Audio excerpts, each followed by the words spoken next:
এই মুহূৰ্তত মই উপস্থিত আছোঁ গুৱাহাটী মহানগৰী চচলৰ ধৰ্ণাস্থলীত আৰু চচলৰ ধৰ্ণাস্থলীত কেইবাটাও দাবী লৈ নেমচুৱে প্ৰতিবাদ সাব্যস্ত কৰিছে। এই মুহূৰ্তত NKTVৰ দৰ্শকসকলক পোনপটীয়া সম্প্ৰচাৰ দেখাবলৈ চেষ্টা কৰিছোঁ। জ্যেষ্ঠ ভিডিঅ' জাৰ্নেলিষ্ট হৃদয় দাস আছে মোৰ লগত। হৃদয় দাসে দৰ্শকসকলক পোনপটীয়া সম্প্ৰচাৰ দেখাব। কেইবাটাও দাবী লৈ এই মুহূৰ্তত হাতে হাতে প্লে কাৰ্ড লৈ প্ৰতিবাদ সাব্যস্ত কৰিছে। বিদেশী নামত ভাৰতীয় মুছলমানৰ ওপৰত অত্যাচাৰ বন্ধ কৰক, উচ্ছেদিতক পুনৰ সংস্থাপন আদিৰ দাবীৰে এই মুহূৰ্তত প্ৰতিবাদ সাব্যস্ত কৰিছে। কেইবাটাও দাবী লৈ উত্তাল প্ৰতিবাদ সাব্যস্ত কৰিছে নেমচুৱে। মই পোনপটীয়াভাৱে দৰ্শকসকলক দেখাবলৈ চেষ্টা কৰিছোঁ।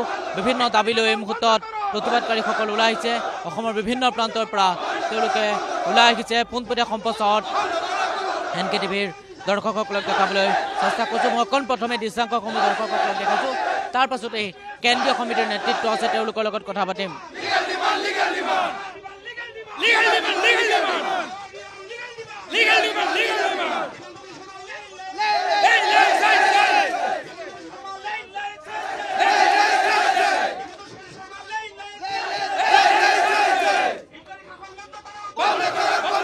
এই মুহূৰ্তত চচলৰ ধৰ্ণাস্থলীত উপস্থিত আছোঁ আৰু চচলৰ ধৰ্ণাস্থলীত কেইবাটাও দাবী লৈ এই মুহূৰ্তত নেমচুৱে প্ৰতিবাদ সাব্যস্ত কৰিছে।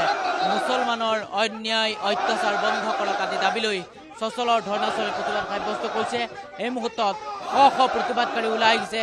শ প্ৰতিবাদকাৰীয়ে এটাই দাবী জনাইছে, অসমৰ বিভিন্ন প্ৰান্তত ইতিমধ্যেই বিভিন্ন স্থানত উচ্ছেদ অভিযান চলোৱা হৈছে আৰু সেই উচ্ছেদ অভিযান নচলাবৰ কাৰণে ৰাজ্যৰ বিভিন্ন প্ৰান্তত তেওঁলোকে প্ৰতিবাদ সাব্যস্ত কৰিছে।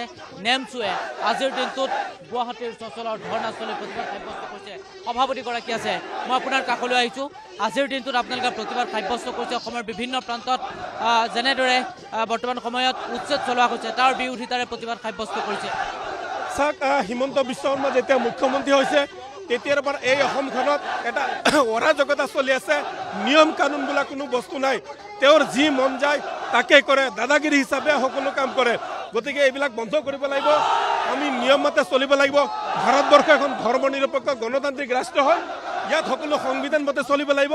কাৰণ নিয়ম মতে দাদাগিৰি নহ'ব। চাওক, যিসকলক এতিয়ালৈকে উচ্ছেদ কৰিছে তেওঁলোক প্ৰতিজন ভাৰতীয় নাগৰিক হয়। ভাৰতীয় নাগৰিকক মুছলমান বুলি তেওঁলোকে বাছি বাছি উচ্ছেদ কৰি আছে। তেওঁলোক আকাশৰ পৰা পৰি যোৱা নাই, তেওঁলোক মাটি ফাটি ওলোৱা নাই। তেওঁলোকে ইয়াতে জন্ম হৈছে।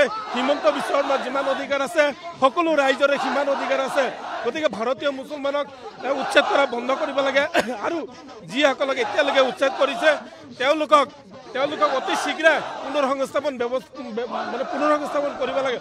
আপোনালোকে দেখিছে যে ভাৰতীয় মুছলমান লোকসকলক কিছুদিন পিছে দি সঁচাই অত্যাচাৰ কৰে, কিছুমানক পুছবেক কৰিছে।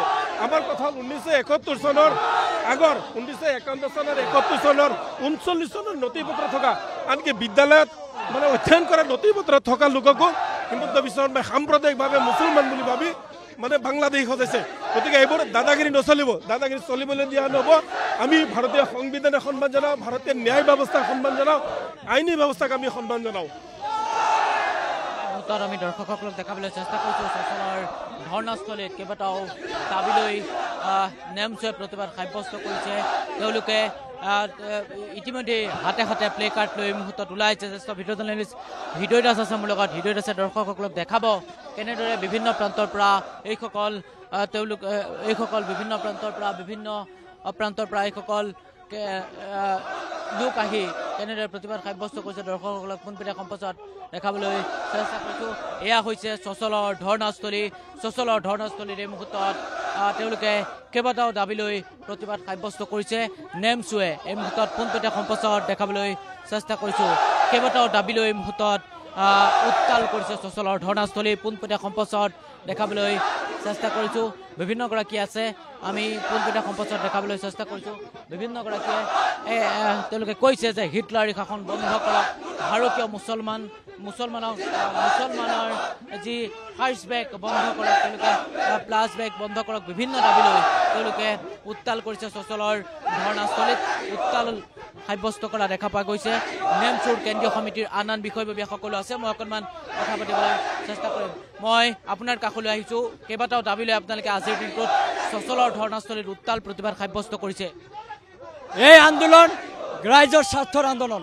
একমাত্ৰ সংখ্যালঘু মুছলমানক যি অমানৱীয়ভাৱে উচ্ছেদ কৰিছে এইখন বিজেপি চৰকাৰে আমি উত্তৰ পূৰ্বাঞ্চল সংখ্যালঘু ছাত্ৰ সন্থাই তীব্ৰ ভাষাৰে ধিক্কাৰ জনাইছোঁ আৰু গৰিহণা জনাইছোঁ একমাত্ৰ সংখ্যালঘু মুছলমানক এইখন বিজেপি চৰকাৰে যি অমানৱীয়ভাৱে উচ্ছেদ কৰিছে আমাৰ আৰু সহ্য হোৱা নাই আমাৰ মুছলমান মানুহে দেখা পোৱা গৈছে আমাৰ ছাত্ৰ ছাত্ৰীসকল শিক্ষাৰ পৰা বঞ্চিত হৈছে মানৱ অধিকাৰ পৰা বঞ্চিত হৈছে সংবিধানক উলংঘন কৰিছে এইখন চৰকাৰে কিয়নো আপোনালোকে চাব পাৰিছে একমাত্ৰ সংখ্যালঘু মুছলমানক টাৰ্গেট কৰা হৈছে এইখন চৰকাৰে টাৰ্গেট কৰি কৰি ভাৰতীয় নাগৰিকক ভাৰতীয় সংবিধানে দিয়া অধিকাৰ দিয়া নাগৰিকসকলক বাংলাদেশী বুলি আখ্যা দি পেলাই বিদেশী বুলি আখ্যা দি পেলাই এইখন চৰকাৰে যি হিটলাৰী শাসন চলাইছে আচলতে ইয়ে আমি কোনো পধ্যে সহ্য নকৰোঁ আমাৰ নেমচুৰ কণ্ঠ আমাৰ প্ৰতিবাদ অব্যাহত থাকিব আমি বুলডোজাৰক ভয় নকৰোঁ আমি গুলি খাই মৰিবৰ কাৰণে প্ৰস্তুত আছোঁ লাগিলে আমাক গুলি কঢ়িয়াই দিয়ক আমি শ্বহীদ হ'বৰ কাৰণে প্ৰস্তুত আছোঁ